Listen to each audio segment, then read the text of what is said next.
আসসালামু আলাইকুম রহমতুল্লাহি বারকাতুহু। সুপ্রিয় দর্শকবৃন্দ, এবার নববর্ষ এভাবে উদযাপন হয়েছিল ইসেপ টেকনিক্যাল স্কুল অ্যান্ড কলেজে।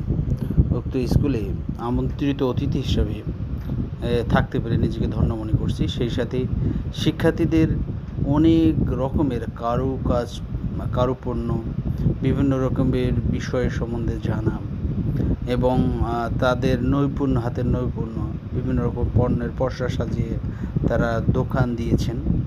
এছাড়াও হাতের কারুকার্য, নানা রকম বাহারি পণ্য স্টল তারা দিয়েছেন। সেই সাথে ইউসেপ টেকনিক্যাল স্কুলের টিচারকে দেখতে পারলেন। আমরা গিয়েছিলাম, কিছু সময় ওখানে আমরা কাটিয়েছি। অত্যন্ত ভালো একটি মুহূর্ত ছিল। বিভিন্ন স্টুডেন্ট বিভিন্ন ধরনের মূলত স্টল সাজিয়ে অপেক্ষমান ক্রেতাদের জন্য।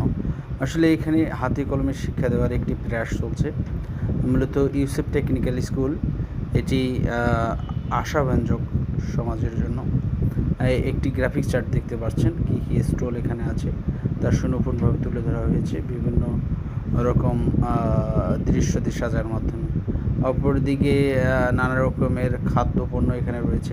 টিচাররা সুন্দর বৈশাখী সেজেছিল সেই মুহূর্ত, এবং আমরাও কিছু সময় উপভোগ করেছি। অত্যন্ত ভালো একটি মুহূর্ত ছিল। ইউসেপ টেকনিক্যাল স্কুল অ্যান্ড কলেজে আপনাদের বাচ্চাদের ভর্তি করুন এবং তারা মূলত টেকনিক্যাল কিছু কাজ শিখবে। তাদের নিজের জীবন চালানোর জন্য এটি গুরুত্বপূর্ণ। আপনারা দেখতে পাচ্ছেন মঞ্জুদুর রহমান নেতা, সেই সাথে অদিয়ার রহমান জজ কোর্টের একজন আইনজীবী, সেই সাথে টেকনিক্যাল স্কুলের শিক্ষকবৃন্দ। তাদের সাথে আমরা কিছু সময় ছিলাম ওখানে। আমরা ছবি তুলতেছি। সবাইকে দেখার জন্য ধন্যবাদ জানাচ্ছি। আনন্দঘন মুহূর্ত সবার সামনে শেয়ার করলাম। আসসালামু আলাইকুম।